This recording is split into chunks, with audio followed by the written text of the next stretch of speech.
Hi అండి అందరికీ. ఈరోజు మనం నేర్చుకోబోతున్నవి క్రియలు అన్నమాట. క్రియలు రెండు రకాలుగా ఉంటాయి కదండి.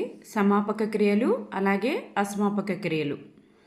ఈ సమాపక క్రియల్లో సమాపక క్రియల్లో ఉన్నటువంటి రకాలేంటి, అదేవిధంగా అసమాపక క్రియల్లో ఉన్నటువంటి రకాలేంటి, వీటి గురించి వివరంగా పూర్తిగా చూస్తాము. నేర్చుకున్న తర్వాత మనం కొన్ని ప్రాక్టీస్ బిట్స్ అనేవి కూడా మనం ఒకసారి చూసాక వాటి గురించి మనకి పూర్తి అవగాహన అనేది వచ్చేస్తుంది అన్నమాట. ఫస్ట్ నుండి చూసుకుందాం. పనులను గూర్చి తెలియజేసేది క్రియ. క్రియ అంటే ఏమిటంటే పనులను గూర్చి తెలియజేసేదే క్రియ. అంటే మనం ఏం పని చేస్తున్నాం అదే మనకి అందరికీ చిన్నప్పటి నుండి నేర్చుకున్నదే. అయితే క్రియలకి గల మరొక పేరు ఏమిటి? క్రియలకు గల మరొక పేరు ఏమిటి? ఇది మోస్ట్ ఇంపార్టెంట్ అండి. క్రియల్ని ధాతువులు అని కూడా అంటారు. అంటే క్రింది వానిలో ధాతువు ఏది అని కూడా అడగొచ్చేమో. ఏమో బిట్ టఫ్గా ఇవ్వాలనుకుంటే అలా కూడా అడగొచ్చు. ఓకేనండి. నెక్స్ట్ వన్ చూద్దాం. క్రియలు అనగా రెండు రకాలు. క్రియలు అంటే రెండు రకాలు. సమాపక క్రియలు అలాగే అసమాపక క్రియలు. సమాపక క్రియలు 5 విధాలుగా ఉంది. అసమాపక క్రియలకు వచ్చేసరికి మనకి ఇక్కడ 9 విధాలుగా ఉందన్నమాట. 9 విధాలుగా ఉంది.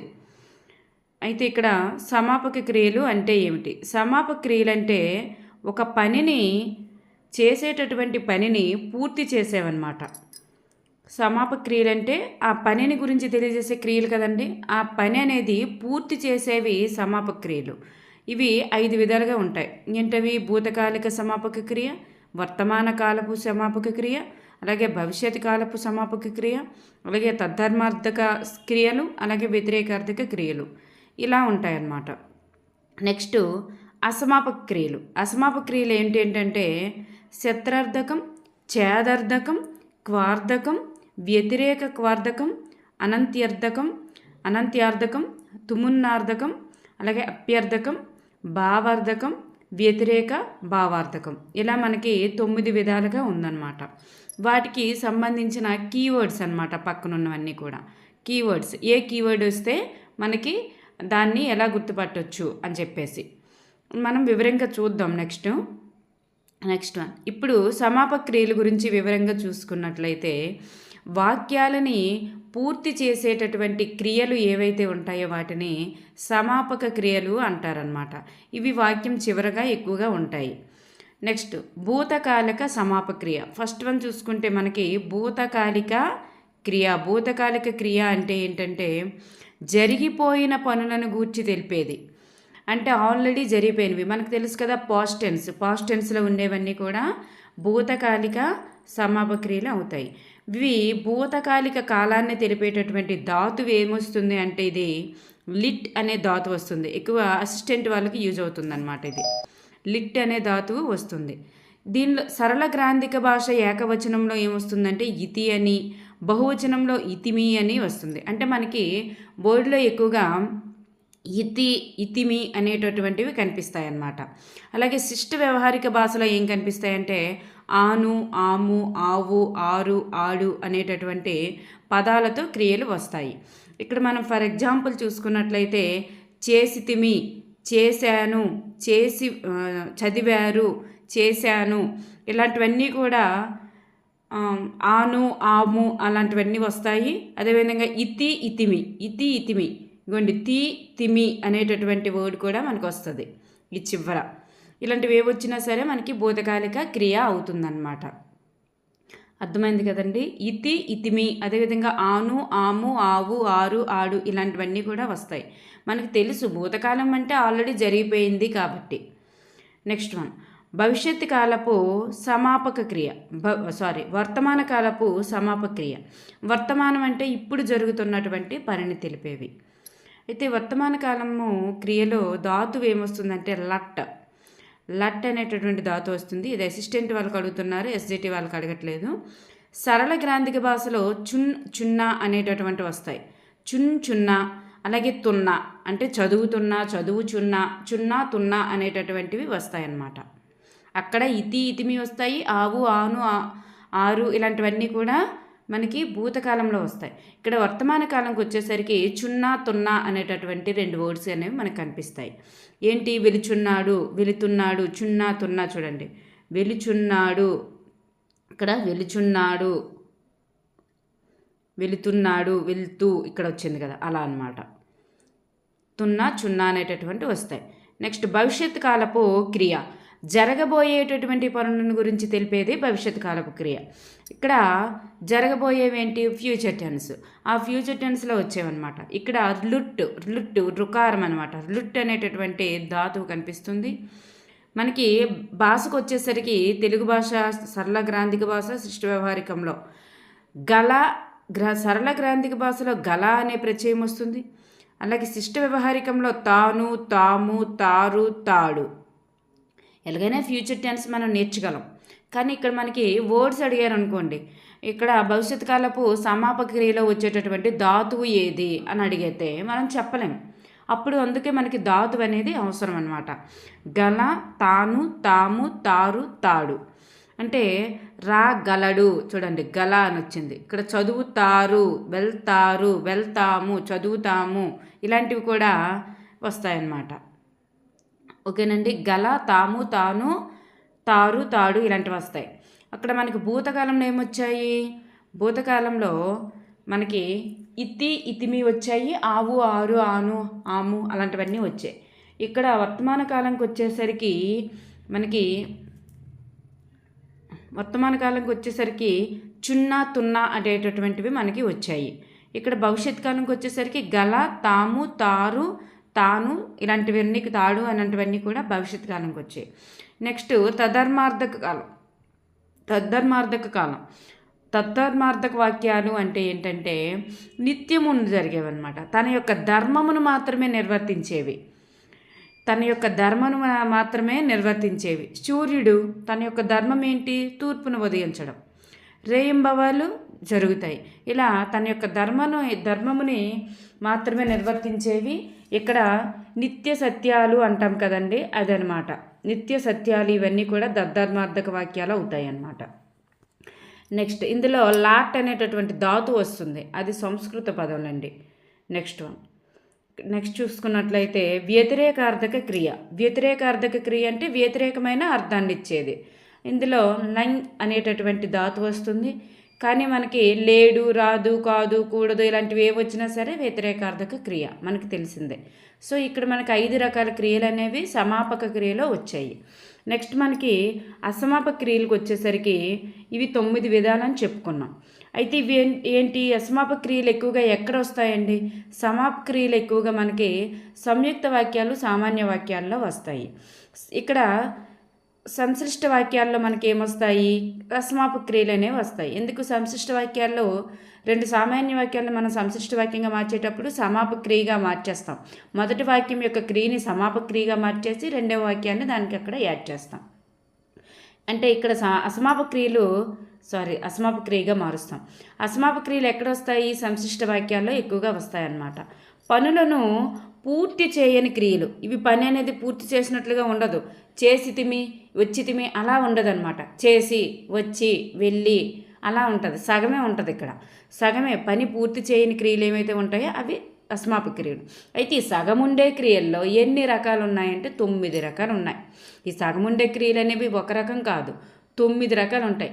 వెళ్ళి అనేది ఒక క్రియ, వెళ్తూ అనేది ఒక క్రియ, వెళ్తే అనేది ఒక క్రియ, ఇలా అన్నమాట. అవి ఒకసారి చూద్దాం. వెళ్ళక అని చెప్పేసి ఉంటే అదొక క్రియ. ఇవన్నీ కూడా వెళ్తే అంటే ఏ క్రియ అంటాం, వెళ్తూ అంటే ఏ క్రియ అంటాం,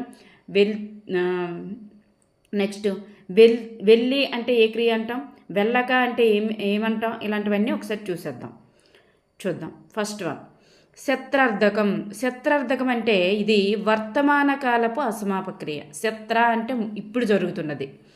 క్వార్థకం అంటే భూతకాలం. చేదార్థకం అంటే భవిష్యత్ కాలం. చూసుకోండి. కా సా చే అలా కీవర్డ్ గుర్తుపెట్టుకోండి.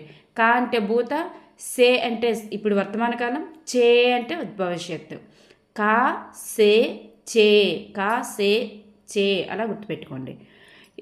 శత్రార్థకం అంటే వర్తమాన కాలం. ఇప్పుడు జరుగుతున్నటువంటి అసమాపక క్రియ అనమాట. అయితే ఇప్పుడు జరుగుతున్నటువంటి వర్డ్స్లో వచ్చే అసమాపక క్రియ ఎలా వస్తుందంటే ఇక్కడ ఇందులో తూ, టూ, చున్ అనేటటువంటి ప్రత్యయాలు వస్తాయి. అంటే నడుస్తూ, తింటూ, నడుస్తూ, తింటూ అనేటటువంటి ప్రత్యయాలు అనేవి వస్తాయన్నమాట. చూసారా, తూ, టూ, చున్, చున్ అనేటటువంటివి మనం ఎగ్జాంపుల్స్ చేసేటప్పుడు మీకు ఇంకా బాగా గుర్తుంటుంది అనమాట. నెక్స్ట్ వన్ చూద్దాం. క్వార్ధకం. క్వార్ధకం అంటే ఏం చెప్పుకున్నా, కా ఫస్ట్ వస్తుంది, సే తర్వాత వస్తుంది, చే అనేది తర్వాత వస్తుంది. కా అంటే భూతకాలం, సే అంటే వర్తమాన కాలం, చే అంటే భవిష్యత్ కాలం. క్వార్ధకంలో ఇది భూతకాలపు అసమాపక క్రియ, అంటే ఆల్రెడీ జరిగిపోయినటువంటి వాక్యాలలో ఇది వస్తుంది. రాణి వంట చేసి వెళ్ళింది, ఆల్రెడీ అవి జరిగిపోయింది కదా, ఇప్పుడు జరుగుతున్నది కాదు, జరగాల్సింది కాదు, జరిగిపోయింది. ఇలాంటి వాక్యాల్లో వస్తాయన్నమాట. ఇక్కడ చూస్తే మనకి క్రియ ఏంటి, వంట చేయడం. వంట చేసి, చేసిలో మనకి ఏముంది, సిలో ఈ అనేటటువంటి మనకి అచ్చు ఉందన్నమాట.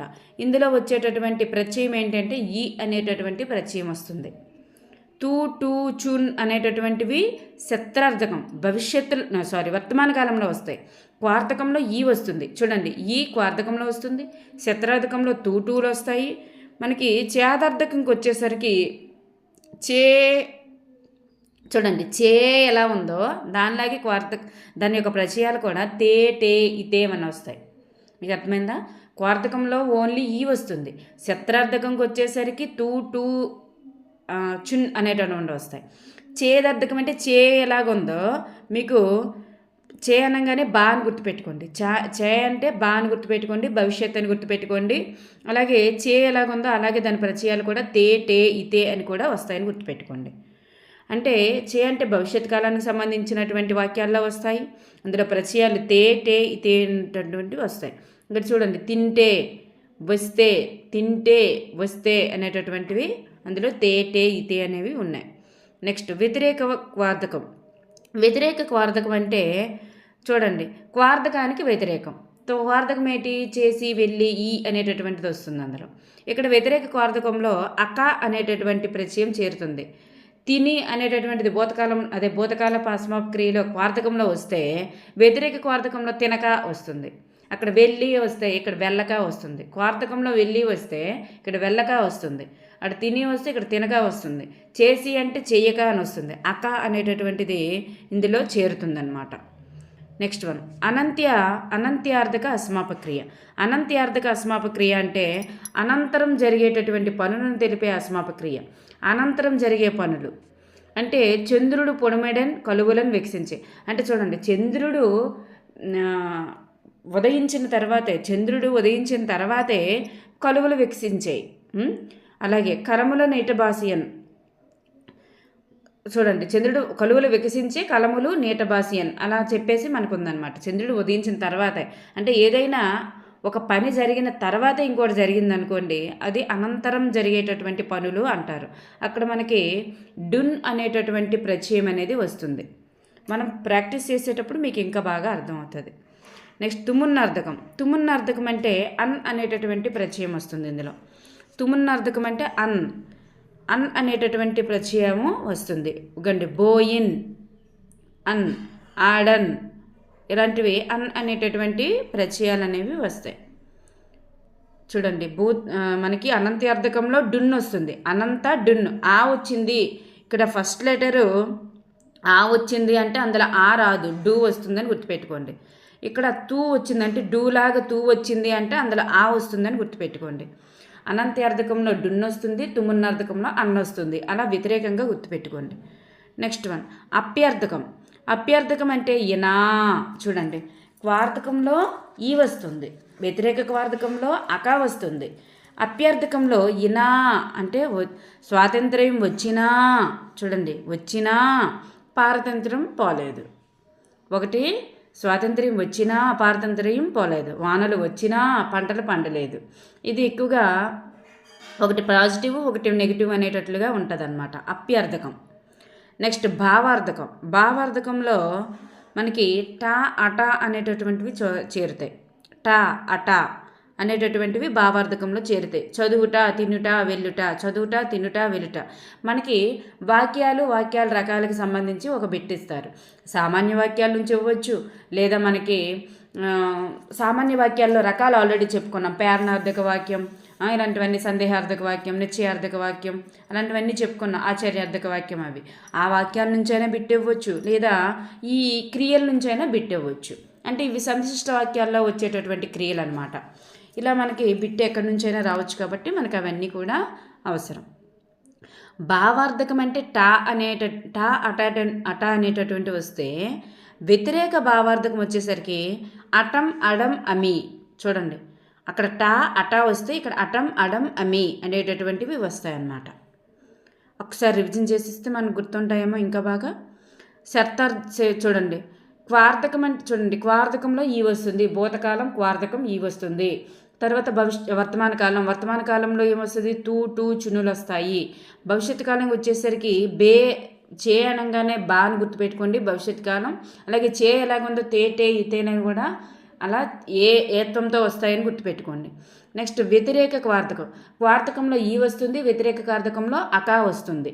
అక్కడ చేసి అంటే ఇక్కడ చేయక, వెళ్ళి అంటే వెళ్ళక, అలా వస్తుంది అనమాట, వ్యతిరేకంగా వస్తుంది.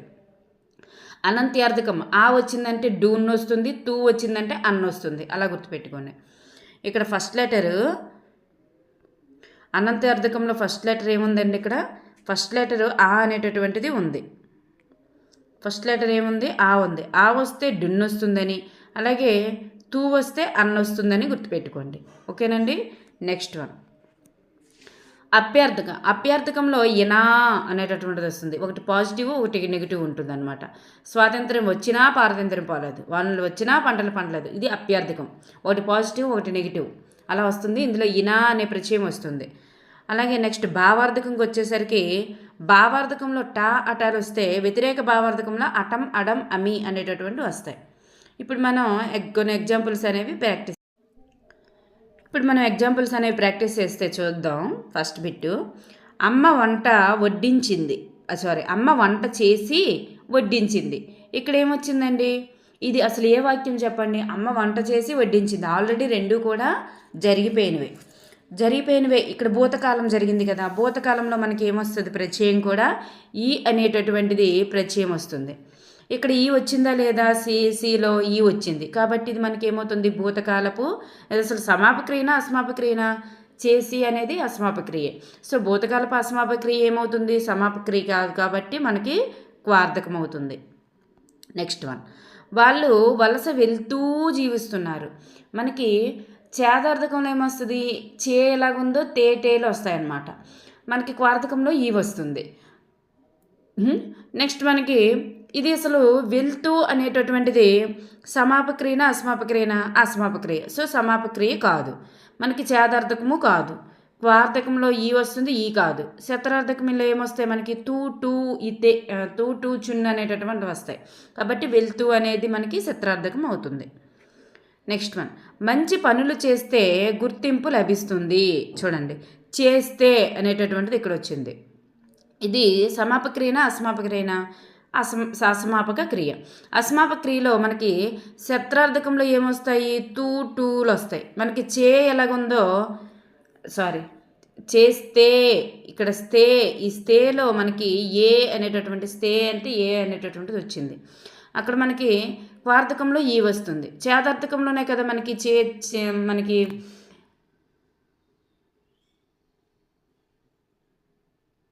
చేస్తే అలాంటివన్నీ వస్తాయి, చేదార్థకంలోనే వస్తాయి కదా. సో మనకి ఇక్కడ చేస్తే అనేది ఇతే అనేటటువంటి వస్తాయి కాబట్టి మనకి చేదార్థకం అనేది ఆన్సర్ అవుతుంది.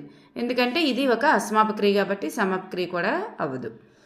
నెక్స్ట్ వన్ చూడండి, రహీం భోజనం చేస్తూ టీవీ చూస్తున్నాడు.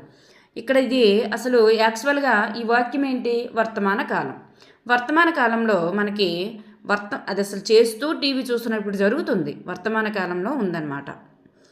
అయితే ఇది చేస్తూ అనేటటువంటిది క్రియ. మనకి యాక్చువల్గా వాక్యం కూడా వర్తమాన కాలంలో ఉంది. ఇక్కడ మనకి క్రియ కూడా టూలు అనేటటువంటి వచ్చాయి కాబట్టి మనకి ఏమవుతుంది, ఆన్సర్ డైరెక్ట్గా చేసేస్తే శత్రార్థకం అవుతుందన్నమాట. ఓకేనండి. నెక్స్ట్ వన్,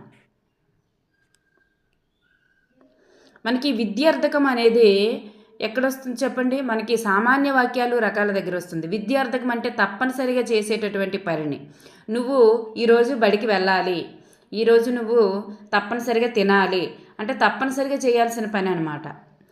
అదే నువ్వు వెళ్ళవచ్చు, చేయవచ్చు అంటే అది మనకి అనుమతినిచ్చేవి కాబట్టి అనుమతిశార్థక వాక్యం అయిపోద్ది. మీకు అర్థమైంది కదండి? ఇక్కడ మనం ఆల్రెడీ వాక్యాల రకాలు అనేది కూడా వీడియో చేసుకున్నాం. నెక్స్ట్ వన్, నేను మాట్లాడడం తప్పా? చూడండి, నేను మాట్లాడడం తప్పా, ఇది మనకి క్వశ్చన్ మార్క్ అనేది ఉంది ఆల్రెడీ. ఇది ఏమవుతుందంటే ప్రశ్నార్థక వాక్యం అవుతుంది. నెక్స్ట్, ఆహా హనుమంతుడు లంకను కాల్చాడు. ఆహా హనుమంతుడు లంకను కాల్చాడు, ఇలా ఉంది. ఈ ఆహా అనేటటువంటి ఆహా ఓహో అనేటటువంటివి ఏమవుతాయండి? ఆశ్చర్యాన్ని తెలియజేసేవి కాబట్టి అవి ఆశ్చర్యార్థక వాక్యం అవుతుంది.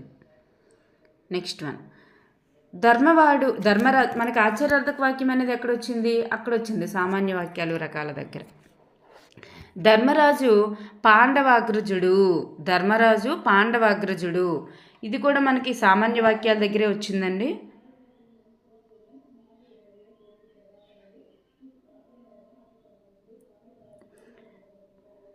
ఒకసారి ప్రాక్టీస్ చేసేద్దాం ఏమైపోయింది.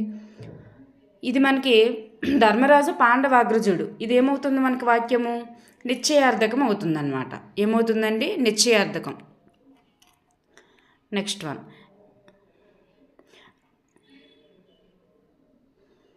నరసింహ నన్ను క్షమించు. క్షమించడం ఇలాంటివి రక్షించడం క్షమించడం ఏమవుతుందండి? ఒక ప్లేజర్ అంటే ఒక ప్రార్థనార్థక వాక్యం అవుతుందన్నమాట. రాముడు రావణుని చంపగలడు అంటే అతని యొక్క సామర్థ్యాన్ని తెలియజేస్తుంది, ఎంత పనిని అతను చేయగలడు అని. సో ఇది మనకి ఇక్కడ సామర్థ్యార్థక వాక్యం అవుతుంది. నెక్స్ట్ వన్, అతను ఏమీ తినక నీరసంగా ఉన్నాడు, ఇది ఆల్రెడీ భూతకాలంలో ఉందన్నమాట. భూతకాలంలో ఉంది. భూతకాలంలో మనకి ఇక్కడ క్రియలో భూతకాలంలో మనకి 2 రకాల క్రియలు వస్తాయి. ఏంటి? క్వార్థకం వస్తుంది, వ్యతిరేక క్వార్థకం కూడా వస్తుంది. క్వార్థకం వస్తుంది, వ్యతిరేక క్వార్థకం కూడా వస్తుంది. అయితే ఇక్కడ క్వార్థకంలో ఇక్కడ మనకి అక అనేటటువంటిది ప్రత్యయం ఉంది కాబట్టి అక తినక అనేటటువంటి ప్రత్యయం ఏంటవుతుందంటే వ్యతిరేక క్వార్థకం అవుతుందన్నమాట. క్వార్థకంలో మనకి ఈ వస్తుంది, తిని వెళ్ళి అలాంటివి. ఇక్కడ తినక వెళ్ళక అలాంటివి వస్తే వ్యతిరేక క్వార్థకం. నెక్స్ట్ వన్, నీరజ బొమ్మలు గీసి రంగులు వేసింది అనేటటువంటిది ఉంది. ఇక్కడ మనకి గీత గీసిన పదం అంటే బొమ్మలు గీసి అని. ఇక్కడ బొమ్మలు గీసి అనేటటువంటిది రంగులు వేసింది. ఆల్రెడీ ఇది అంతా కూడా భూతకాలంలోనే ఉంది. బొమ్మలు గీసింది, రంగులు వేసింది. అయితే గీసి ఇది అనేది బొమ్మలు గీసి అనేది అసమాపక క్రియ. భూతకాలంలో వచ్చే అసమాపక క్రియ ఏంటి మనకు తెలిసిందే కదా, క్వార్థకం. అదేవిధంగా సిలో కూడా ఈ అనేటటువంటి ప్రత్యయం కూడా ఉందన్నమాట.